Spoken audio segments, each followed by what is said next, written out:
I still can't shake off the feeling of dread that grips me whenever I think about that fateful night. My friends and I had decided to go on a camping trip, deep into the woods, to get away from the hustle and bustle of city life. We arrived at the campsite in the late afternoon, just as the sun was beginning to set. The sky was painted with hues of orange and pink, and the air was filled with the sweet scent of blooming flowers. We quickly set up our tents and started a fire, eager to spend the night under the stars.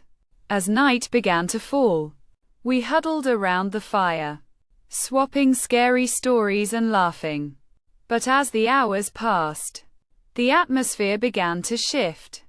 The fire crackled and spat, casting eerie shadows on the trees. I started to feel a creeping sense of unease, as if we were being watched. I tried to brush it off as mere paranoia, but the feeling only intensified as the night wore on.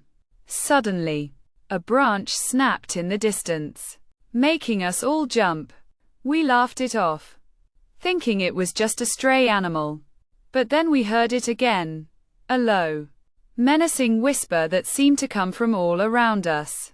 "Get out while you still can." My friends and I exchanged nervous glances, unsure of what to do. We tried to convince ourselves it was just the wind, but deep down, we knew it was something more. The whisper seemed to grow louder, more urgent, and I could feel my heart racing in my chest. That's when I saw it. A figure, tall and imposing, standing just beyond the tree line. Its eyes glowed with an otherworldly light, and I knew we were in grave danger. We grabbed our flashlights and tried to make a run for it, but our feet felt heavy, as if rooted to the spot.